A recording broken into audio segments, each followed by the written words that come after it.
Hi, കപ്പലിൽ നിന്ന് ഇറങ്ങി ചെറിയൊരു ബ്രേക്കായിരുന്നു. ഇന്ന് ഞാനുള്ളത് ചിലിയിലാണ്. ചിലിയിലെ പോണ്ട അരേന എന്ന് പറഞ്ഞ സ്ഥലത്താണുള്ളത്. ഷിപ്പിൻ്റെ വെളിയിൽ ടെർമിനലിൽ നിന്ന് ഇറങ്ങിയപ്പോൾ തന്നെ കണ്ട ഒരു ക്ലോക്ക് ടവറാണിത്. നല്ല പഴക്കമുള്ളൊരു ക്ലോക്ക് ടവറാണെന്ന് തോന്നുന്നുണ്ട്.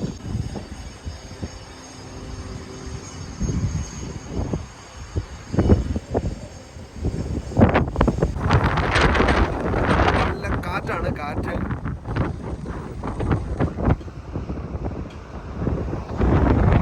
ഇന്ന് ഞാൻ ഇവിടുത്തെ കുറച്ച് കാഴ്ചകളൊക്കെ കാണിച്ചു തരാം. പക്ഷേ പ്രശ്നം ഇവിടെ എന്തുണ്ടെന്നോ എങ്ങോട്ട് പോകണമെന്നോ ഒരു ഐഡിയ ഇല്ല. ഞാൻ ആദ്യമായിട്ടാണ് ഇവിടെ വരുന്നത്. എന്തായാലും ഒന്ന് ജസ്റ്റ് കറങ്ങി നോക്കാം.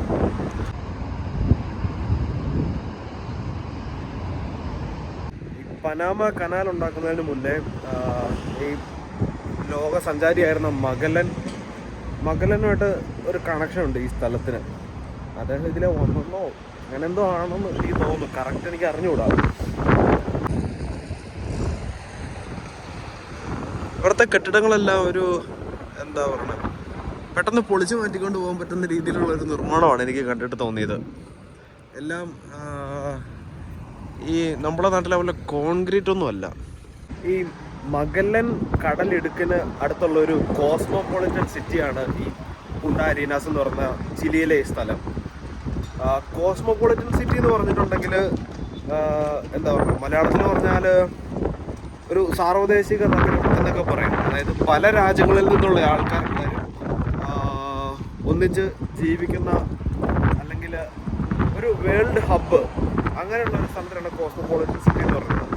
ഈ സ്ഥലം പൊതുവെ അറിയപ്പെടുന്നത് എൻഡ് ഓഫ് ദ വേൾഡ് എന്നാണ്. അതായത് ലോകത്തിൻ്റെ അവസാനം എന്നൊക്കെയാണ് അറിയപ്പെടുന്നത്. അതിൻ്റെ കാരണം തന്നെ ഈ സ്ഥലം ചിലിയിലെയും ഈ സൗത്ത് അമേരിക്കയുടെയും ഏറ്റവും അറ്റത്തായിട്ട് സ്ഥിതി ചെയ്യുന്ന സ്ഥലമാണ്.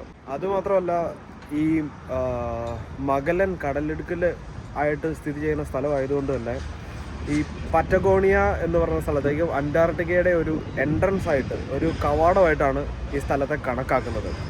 ഞാൻ ഗൂഗിളിൽ തപ്പി നോക്കിയപ്പോൾ കണ്ടത് ഇവിടെ മഗല്ലൻ്റെ ഒരു സ്റ്റാച്ചു ഉണ്ടെന്നും പിന്നെ കുറേ ചരിത്ര സ്മാരകങ്ങളൊക്കെ ഉണ്ടെന്നാണ് കണ്ടത്. എനിക്ക് കറക്റ്റ് അറിഞ്ഞുകൂടാ. ഞാൻ ജസ്റ്റ് ഒന്ന് പോയി നോക്കാമെന്ന് ഓർക്കുന്നു. അങ്ങോട്ട് ഇൻ്റർനെറ്റ് ഇല്ലാത്തതുകൊണ്ട് കുറേയൊക്കെ നമുക്ക് ഈ സംഭവങ്ങൾ ഇതിനെപ്പറ്റി വിശദീകരിക്കാനും അത്രയ്ക്ക് അങ്ങോട്ട് കിട്ടുന്നില്ല.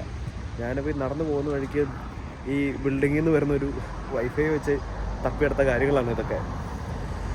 എന്തായാലും സ്റ്റാച്ചു, മഗല്ലൻ്റെ ആ ഒരു സ്റ്റാച്ചു ഉള്ളൊരു ഏരിയ നമുക്കൊന്ന് പോയി നോക്കാം. ഈ സ്ഥലത്തെ പ്രധാന കാഴ്ചകൾ എന്ന് പറഞ്ഞാൽ ഇവിടെ ഒരു മഗ്ദലന ദ്വീപ് എന്ന് പറഞ്ഞൊരു ഐലൻഡ് ഉണ്ട്. അവിടെ ഒരു പെൻഗ്വിൻ കോളനിയൊക്കെ ഉണ്ട്. അങ്ങോട്ടേക്ക് പോകാനായിട്ട് ഈ സ്ഥലത്തുനിന്ന് ബോട്ടൊക്കെ ഉണ്ട്, കിട്ടും. നമുക്കിപ്പോൾ അത് പോയി കാണാൻ പറ്റില്ല. എന്തായാലും നമുക്ക് ഇവിടുത്തെ കുറച്ച് കാഴ്ചകളൊക്കെ കറങ്ങി നടന്ന് കണ്ടു നോക്കാം. നടന്നു വന്ന വഴിക്ക് കണ്ട ഒരു ബിൽഡിങ്ങാണ്. എന്താണോ, വീടാണോ ചെറിയ ഹോട്ടൽ പോലെ എന്തായാലും ആണോ എന്ന് പറഞ്ഞുകൂടാ. നല്ല ഭംഗിയുണ്ടായിരുന്നു കണ്ടപ്പോൾ. ഞാൻ റോഡ് ക്രോസ് ചെയ്ത് കുറച്ചുകൂടെ അങ്ങോട്ട് പോകുമ്പോഴാണ് മഗല്ലൻ്റെ സ്റ്റാച്ചു ഒക്കെ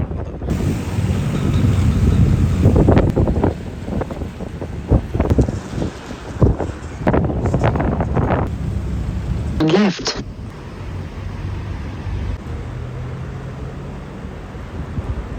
ഒരു ചർച്ച് ഞാൻ അവിടെ കണ്ടു. ജസ്റ്റ് ആ ചർച്ചിൻ്റെ അങ്ങോട്ടേക്കൊന്ന് പോയി നോക്കാം നമുക്ക്. ഇവിടുത്തെ മുനിസിപ്പൽ എന്താ പറയുക, മുനിസിപ്പൽ കെട്ടിടമാണെന്ന് തോന്നുന്നത് കേട്ടോ. അവിടെ എങ്ങനെയാണ് എഴുതി വെച്ചിരിക്കുന്നത്. ഞാൻ ആ ചർച്ചിൻ്റെ അടുത്തേക്ക് എത്തി.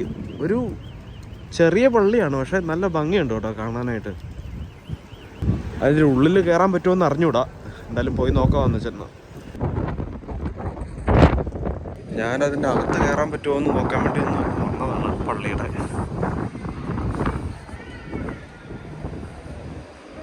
ഓ ഇല്ല, കയറത്തില്ല. അടച്ചിട്ടേക്കുവാണ് പള്ളി. ജസ്റ്റ് പുറത്തുനിന്ന് കണ്ട്. പിന്നെ ഇവിടെ തൊട്ടടുത്ത് തന്നെ മഗല്ലൻ്റെ ഒരു സ്റ്റാച്ചു ഉണ്ട്. അതുകൂടെ ഒന്ന് പോയി നോക്കാമെന്ന് ഓർത്തതാണ്. അതാ ഈ കാണുന്ന ഗാർഡൻ്റെ ഉള്ളിലാണ് ഉള്ളത്.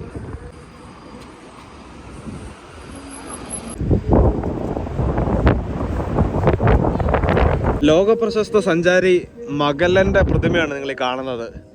ഞാൻ അതിൻ്റെ മുന്നിൽ നിന്നുള്ള വ്യൂ കാണിച്ചു തരാം.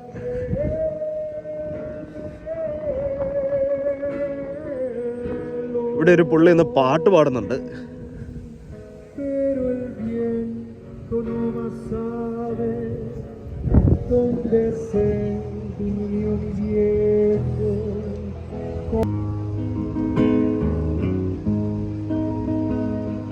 Los Ángeles, Santa Fe,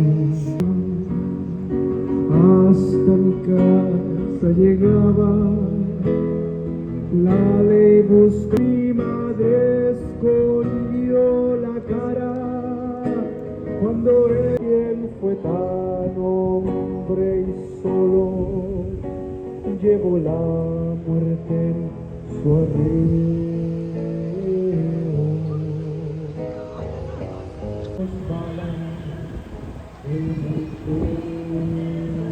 അങ്ങനെ ചിലിയിൽ വന്ന് മഗല്ലൻ്റെ സ്റ്റാച്ചു ഒക്കെ കണ്ട്. ഇനി ഇവിടെ വേറെ എന്തൊക്കെ ഉണ്ടെന്ന് എനിക്കത് അറിഞ്ഞൂടാ. ജസ്റ്റ് ഒന്ന് കറങ്ങി നോക്കാം ഇതിലെ മറ്റു കാഴ്ചകളൊക്കെ കണ്ടാൽ കാണിക്കാൻ. ഞാൻ നല്ല ഭംഗിയുള്ളൊരു പാർക്കാണ് കേട്ടോ ഇത്. എന്തായാലും നല്ല അടിപൊളിയായിട്ട് ഇത് മെയിൻറ്റെയിൻ ചെയ്തിട്ടുണ്ട്. നല്ല ക്ലീനാണ്.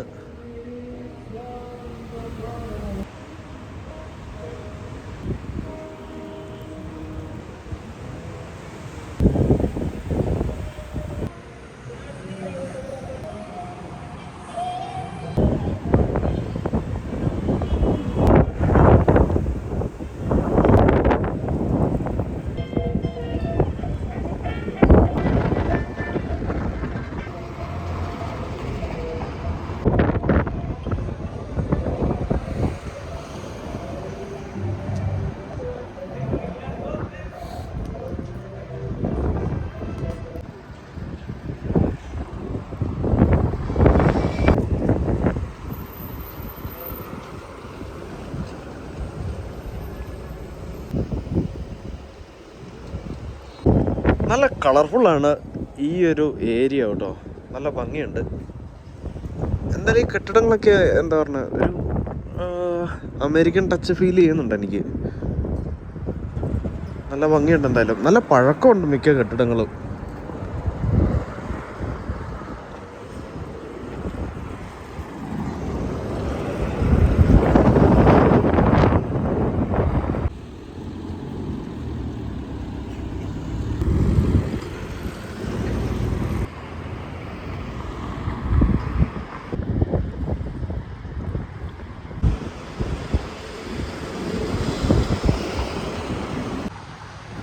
നല്ല കാറ്റാണ്. ഞാൻ തിരിച്ച് പതുക്കെ ഷിപ്പിലേക്ക് പൊയ്ക്കൊണ്ടിരിക്കുകയാണ്. അതിന് മുമ്പ് ഇവിടെ 2 ഷോപ്പ് കണ്ടു. അവിടെ ഇങ്ങോട്ടൊന്ന് കയറിയിട്ട് പോകാമെന്ന് പറഞ്ഞു. നോർത്ത് ഫേസിൻ്റെ ഒരു ഷോപ്പുണ്ട് ഇവിടെ. ചുമ്മാ ജസ്റ്റ് ഒന്ന് കയറി നോക്കാമെന്ന് ഓർത്ത് എൻ്റെ അത്. ഞാൻ അവിടുന്ന് പതുക്കെ ഇറങ്ങി. ഒരു രക്ഷയില്ലാത്ത വിലയാണ്, മുടിഞ്ഞ റേറ്റ്. ഞാനൊരു ജാക്കറ്റ് വാങ്ങാനായിട്ട് നോക്കിയതാണ്. അതിന് $120 എന്തോ ആണ് എഴുതി വെച്ചിരുന്നത്. അതുകൊണ്ട് പിന്നെ ഞാനത് എടുത്തില്ല. അപ്പോൾ ഇതൊക്കെയാണ് ഞാനിവിടെ കണ്ട കുറച്ച് കാഴ്ചകൾ. ഞാൻ പതുക്കെ ഷിപ്പിലേക്ക് തിരിച്ചു പോവാണ്. അതിൻ്റെ ഡ്യൂട്ടി ഉണ്ട്. എന്തായാലും മറ്റൊരു വീഡിയോ ആയിട്ട് വീണ്ടും കാണാം. Okay, by.